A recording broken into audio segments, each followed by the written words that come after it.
오늘 우리에게 주시는 하나님 말씀은 마태복음 1장 1절에서부터 17절입니다. 아브라함과 다윗의 자손 예수 그리스도의 계보라.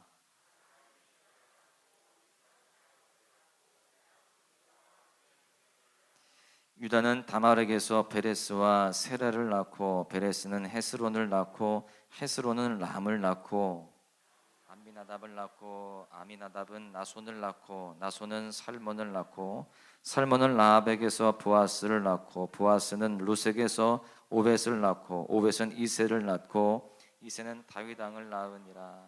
다윗은 우리아의 아내에게서 솔로몬을 낳고 솔로몬은 르호보암을 낳고 르호보암은 아비야를 낳고 아비야는 아사를 낳고 아사는 여호사밧을 낳고 여호사밧은 요람을 낳고 요람은 우시야를 낳고 우시야는 요담을 낳고 요담은 아하스를 낳고 아하스는 히스기야를 낳고 히스기야는 므낫세를 낳고 므낫세는 아몬을 낳고 아몬은 요시야를 낳고 바벨론으로 사로잡혀갈 때에 요시야는 여고냐와 그의 형제들을 낳으니라. 바벨론으로 사로잡혀간 후에 여고냐는 스알디엘을 낳고 스알디엘은 스룹바벨을 낳고 스룹바벨은 아비우스를 낳고 아비우스는 엘리야김을 낳고 엘리야김은 아소르를 낳고 아소르는 사독을 낳고 사독은 아킴을 낳고 아킴은 엘리우스를 낳고 엘리우스는 엘르아살을 낳고 엘르아살은 mat단을 낳고 mat단은 야곱을 낳고 마리아의 남편 요셉을 낳았으니 마리아에게서 그리스도라 칭하는 예수가 나시니라. 그런즉 모든 대수가 아브라함부터 다윗까지 14대요 다윗부터 바벨론으로 사로잡혀갈 때까지 14대요 바벨론으로 사로잡혀간 후부터 그리스도까지 14대더라. 아멘. 할렐루야. 이렇게 10월에 첫 시간을 주님 앞에 드리는 여러분들 모두에게 하나님께서 크신 은혜와 복으로 충만하게 채우실 줄로 믿습니다. 무엇보다 이 10월 한 달 동안 주님께서 눈동자와 같이 지켜주시옵시고 또한 모든 일들 가운데에 형통과 또 모든 일들 가운데에 순조로움으로 날마다 이끄실 줄로 믿습니다. 할렐루야. 지난 1월부터 9월까지였던 어제까지 우리는 창세기에서부터 여호수아서의 말씀을 함께 나누었습니다. 하나님의 나라가 어떻게 시작되었는지를 말씀을 통해서 살펴보았죠. 조금 더 구체적으로 언급을 하자면 창세기를 통해서 하나님이 이 세상을 창조하시고 또 하나님의 나라 백성을 세워가시는 이야기를 나누었습니다. 그리고 출애굽기에서부터 민수기까지의 말씀을 통해서 하나님이 예비하신 땅으로 인도하시면서 하나님 나라의 법과 율법을 제정하시고 선포하신 이야기를 나누었어요. 그리고 여호수아서를 통해서 하나님 나라 백성의 살아갈 땅을 차지하고 정복하는 이야기를 함께 나누었습니다. 여러분, 이렇게 해서 하나님 나라가 시작이 되어지고 또 완성이 되어져 가는 거예요. 국가의 3요소가 무엇입니까? 국민, 주권, 영토입니다. 우리는 이 창세기에서부터 여호수아서를 보면서 하나님께서 어떻게 국민, 주권, 영토를 허락하셨는지를 확인할 수가 있었습니다. 먼저 국민은 뭐예요? 백성입니다. 하나님께서 이스라엘 백성들을 애굽으로 인도하시죠. 요셉을 통하여서 애굽으로 인도하십니다. 그리고 그곳에서부터 번성하게 하시고 또 출애굽한 이후에 하나님 나라 백성으로 훈련을 시켜 가셨습니다. 그리고 주권은요, 법을 말합니다. 율법을 제정하시죠. 십계명을 통한 여러 계명들을 만드시는 것을 우리가 말씀을 통해서 보았습니다. 그리고 영토는 땅입니다. 하나님께서 여호수아서를 통해서 우리가 그 땅을 어떻게 차지하고 또 분배를 하였는지를 함께 배웠죠. 여러분, 그래서 우리는 지금 큰 틀 안에서 하나님의 나라를 세워가시는 이야기를 이 창세기에서부터 여호수아서까지 배울 수 있었다라고 말할 수 있는 것입니다. 이제 오늘부터는요, 신약으로 넘어옵니다. 신약으로 넘어와서 하나님 나라를 살아가는 우리를 하나님께서 어떻게 사랑하시고 또 어떻게 구원하시고 또 생명의 복음으로 어떤 삶을 살아가기를 원하시는지를 구체적으로 나누어 보고자 합니다. 오늘 본문 마태복음은요, 유대인들을 대상으로 쓰여진 책입니다. 여러분, 우리는 이 사복음서 마태, 마가, 누가, 요한복음을 볼 때 우리는 일반적으로 예수님의 일대기를 다룬 역사서다라고 그렇게 생각을 합니다. 틀리지 않습니다. 맞습니다. 그런데 더 정확한 것은 이 사복음서를 단순히 예수님의 일대기를 쓴 역사서로만 보는 것이 아니라 이 바울 서신처럼 서신서로 보는 것이 더 정확합니다. 여러분, 서신서가 무엇입니까? 편지입니다. 편지에는 발신자와 수신자가 있어요. 보내는 사람이 있는가 하면 받는 사람이 있다라는 것이죠. 여러분, 마태복음의 발신자가 누구일까요? 너무 쉽죠. 마태입니다. 마가복음의 발신자는 마가예요. 누가복음은 누가, 요한복음은 요한입니다. 그렇다면 받는 사람은 누구일까요? 마태복음은요, 유대인들을 향하여서 쓴 책입니다. 그런가 하면 이 마가복음은요, 로마인들을 향하여서 쓴 책이에요. 그리고 이 누가복음과 요한복음은요, 헬라인 또는 이방인을 향하여서 쓴 책이라고 볼 수 있습니다. 즉 이 사복음서에는요, 이 예수님의 일대기만 쓰여 있는 것이 아니라 이렇게 목적을 가지고 쓰여진 내용들이 있다라는 것입니다. 그런 의미에서 이 사복음서는요, 예수님의 일대기로만 볼 것이 아니라 예수님의 일대기를 통해서 복음을 증거하기 위해 쓴 선교 편지라고 할 수 있는 것입니다. 오늘 우리는 이 마태복음을 시작하는데요, 이 마태복음은 말씀드린 바와 같이 유대인들을 향하여서 쓴 책입니다. 아직 예수님을 받아들이지 않은 유대인들을 위한 선교 편지였다라는 것이죠. 그래서 마태복음의 저자인 마태는요, 혈통, 이 정통성을 중요하게 생각하는 유대인들의 중심 사상, 그들의 감성에 맞춰서 혈통을 알 수 있는 족보로 이 이야기를 시작하는 것입니다. 무슨 말이냐?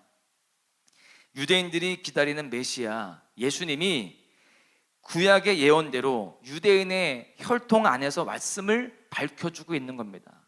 그것이 해결이 안 되면 유대인들은 그 어떤 복음도 받아들일 수 없기 때문에 그렇습니다. 누가 뭐라고 해도 예수님은, 아니 메시아는 이 유대인의 혈통에서부터 와야 된다는 것을 그렇게 지금 알려주고 있는 것입니다.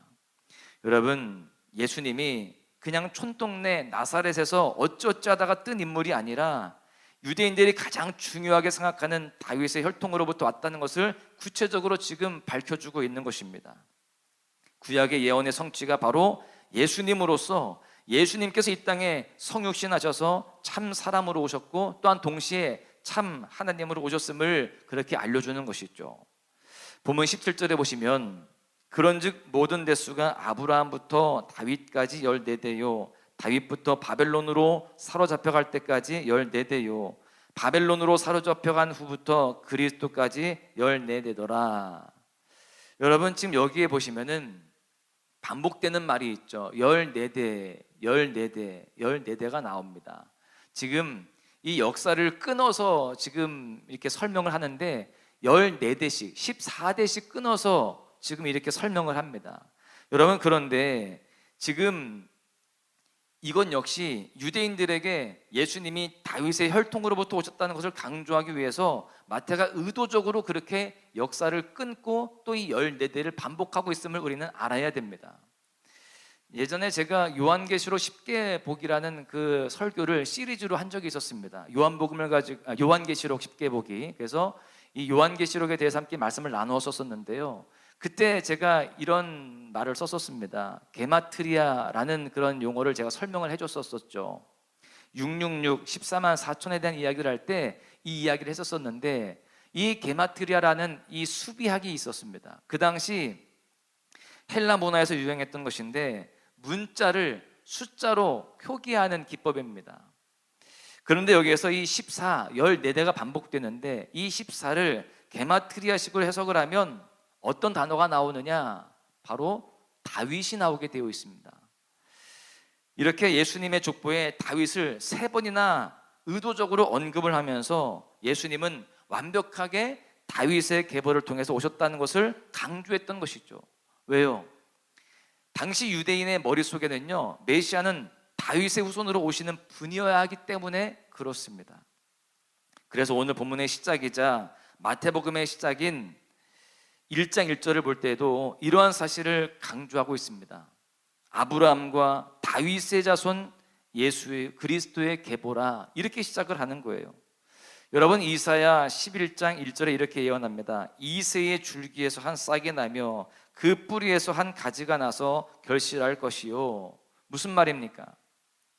예수 그리스도는 다윗 왕가의 혈통으로 이 땅에 오신 왕이며 예언의 말씀을 성취하여 오신 하나님이심을 마태복음 이 시작에서부터 강조하고 있는 것입니다. 여러분, 오늘은 이 예수님의 족보에 담긴 구체적인 의미들을 좀 더 살펴보면서 영적 교훈을 함께 발견해 보도록 하겠습니다. 첫 번째는요, 새로운 시대가 열렸음을 선포하는 것입니다. 오늘 본문 1절을 다시 보시면 계보라는 단어가 나와 있죠. 이것을 우리가 족보라고 할 수 있습니다. 이 단어는요, 영어 성경에 보시면 제네올리지라고 되어 있습니다. 그런데 이것이 원래 어디에서 왔느냐? 제네시스에서 왔습니다. 여러분, 제네시스가 뭘까요? 우리는 자동차로만 알고 있어요. 그런데 이것을 우리가 더 명확한 표현으로 하자면 창세기입니다. 여러분, 하나님의 창조하심으로 세상의 시작을 선포하는 창세기와 같이 마태복음은 새로운 시대의 시작을 알리는 복음서이다라는 겁니다. 구약의 창세기가 있다면 마태복음은 이 신약에는 마태복음이 있는 것이죠. 그런데 이 창세기는 이 세상에 처음을 알리는 거잖아요. 그런데 이 마태복음은 새로운 시대를 알려주는 그런 메시지라고 할 수 있습니다. 그것을 오늘 1절에서 이 계보라는 단어를 통해서 알 수 있는 것입니다. 지금 족보로 시작을 하고 있습니다. 역사적 중요성과 가치를 포함하는 이 족보를 가지고 이 말씀이 시작이 되어지는데, 여러분, 우리나라 보면은 이 유교 문화가 있다 보니까 이 혈통과 가문을 굉장히 중요하게 생각하는 그러한 모습이 있습니다. 누구의 아버지, 할아버지가 어떤 분이셨다, 우리 가문의 역사적인 이런 중요한 인물이 있다, 우리가 뼈대에 있는 가문이다, 이런 이야기들을 좀 하잖아요. 역사를 볼 때 사건 중심으로 역사를 해석하지만 결국 사건을 만들어내는 것도 사람들에 의해서입니다. 곧 역사는 각 시대의 중요한 인물들의 역사인 것이죠. 그런 의미에서 족보에 어떤 인물들이 있는지, 또 그 사람의 업적이 무엇이 있는지는 그 가문이라는 정체성을 형성하는 중요한 작업이 되는 것입니다. 특별히 오늘 이 마태복음 1장에서의 족보는요, 그 유대인의 혈통 가운데 가장 중요한 인물인 예수 그리스도가 지금 소개되고 있는 것입니다. 예수 그리스도께서 다윗의 혈통 가운데 오신 역사적인 인물이었음을 분명하게 입증하고 있는 것이죠. 그리고 그 예수 그리스도께서 새로운 시대를 여시는 분이시다라는 것을 강조하고 있습니다. 여러분, 예수님을 통해서 이 세상이 새롭게 시작되었음을 우리는 분명히 믿고 그 주님 안에서 살아가야 할 줄로 믿습니다. 두 번째는요, 생명의 족보임을 증거하고 있다라는 것입니다. 오늘 마태복음의 족보를 보시면 반복되는 표현이 있습니다. 어떤 표현이 있죠? 낳고예요. 누가 누구를 낳고 누가 누구를 낳고, 이 탄송에 대한 이야기가 계속적으로 이어지고 있습니다. 아브라함의 때부터 예수 그리스도의 탄생까지 낳고, 여러분, 이렇게 지금 그 이야기들이 이어져 가면서 이 족보를 채우고 있습니다. 그래서 우리는 우스갯소리로 이 마태복음 1장을 산부인과 이야기다라고 이렇게 이야기하잖아요. 계속 낳기만 하니까. 여러분, 구약 5장에도 보시잖아요. 그러면 아담의 족보가 등장을 합니다. 여러분, 이 아담의 족보에서도요, 물론 낳았다라는 표현이 많이 나옵니다. 그런데 강조하는 것이 무엇이냐? 누가 누구를 낳았다가 강조하는 바가 아닙니다. 죽었다가 강조하는 바입니다. 이 땅에 태어나고 오랜 기간 살았지만 결국 죽었다라고 하는 것이 지금 이 창세기 5장의 중심 내용이라는 거예요. 곧 구약에서의 족보의 핵심은 죽음으로 끝나는 겁니다. 아담이 죄를 지었고 그 죄 때문에 아담 이후에 인간은 모두가 다 죽는다는 것을 족보를 통해서 보여주는 거예요. 그런데 오늘 이 신약의 마태복음의 이 족보에는요, 죽었다는 표현이 있습니까? 없습니까? 없어요. 저는 못 봤습니다. 예수 그리스도를 통해서 이제는 새로운 생명의 시대가 열렸다라는 것을 알려주는 것이죠. 예수 그리스도께서 우리를 죄와 사망으로부터 건져주시고요, 영원한 생명을 주시는 하나님의 구원 역사가 지금 펼쳐지고 있음을 알려주는 것입니다. 그 역사는 생명을 낳고 또 낳는 그러한 모습으로 우리에게 지금 언급하고 있는 것입니다. 그래서 이 마태복음을 시작하면서 이 족보는요, 생명의 족보로서 큰 가치와 의미가 있다는 것이죠. 여러분, 그렇습니다. 오늘 마태복음의 저자 사도 마태는 예수 그리스도의 족보를 통해서 새로운 시대를 선포합니다. 그리고 메시아이신 예수 그리스도의 정체성을 분명하게 보여주고 있어요. 그것을 통해서 유대인들에게 그들의 정체성과 혈통적 의미에서의 선민의식을 다시 한번 일깨워 줍니다. 자, 너희들은 선민으로서, 선택받은 사람들로서 이제 예수 그리스도를 통해서 새로운 시대가 열렸음을 깨달아야 된다. 그리고 이제 그 주님을 메시아로 모시고 영원한 그 생명을 누려야 된다. 이것을 알려주고 있는 것입니다. 영원한 생명이 예수 그리스도를 통해서 성취될 것인데 그 메시아를 믿고 따르는 삶을 살아가야 된다라는 것을 알려주고 있는 것이죠. 여러분, 사실 이 말씀, 이 족보는요, 유대인들에게 뿐만이 아니라 우리에게도 우리가 이 땅을 살아가면서 어떤 존재로 살아가야 할지를 분명하게 알려주는 말씀이 되는 겁니다. 여러분, 이제 하나님의 나라의 확장과 예수 그리스도의 복음을 위해 살아가야 할 줄로 믿습니다. 우리는 생명의 복음, 주 예수 그리스도를 통한 살리심의 은혜, 부활의 소망과 하나님 나라를 증거하는 그러한 축복된 삶을 살아가야 된다라는 거예요. 이 생명의 역사를 우리를 통하여서 계속적으로 이어가야 된다라는 것입니다. 결론의 말씀을 드릴게요. 여러분, 이렇게 예수님을 모시고 예수님의 말씀 안에서 기도하며 또한 순종하며 살아가는 우리 모두에게 주님은 여전히 새 시대를 펼쳐주고 계시는 줄로 믿습니다. 이 10월이 우리에게 새롭게 펼쳐진 새 시대입니다. 새 날을 주신 하나님께서 우리를 다시금 회복시키시고 다시금 일으키시고 다시금 살아나게 하실 것입니다. 바라기는 우리 모두의 삶 가운데에 생명의 역사가 충만하게 일어나기를 소망합니다. 여러분의 가정과 일터에 살아 숨쉬는 성령님의 역사가 일어나기를 소망합니다. 우리 모두가 그 복음을 붙잡고 오늘 한 날도, 이 10월 한 달도 승리하는 그런 모습들이 되시기를 주님의 이름으로 간절히 축원합니다. 은혜 아니면 살아갈 수가 없네. 호흡마저도 다 주의 것이니 세상 평안과 위로 내게 없어도 예수, 오직 예수뿐이네.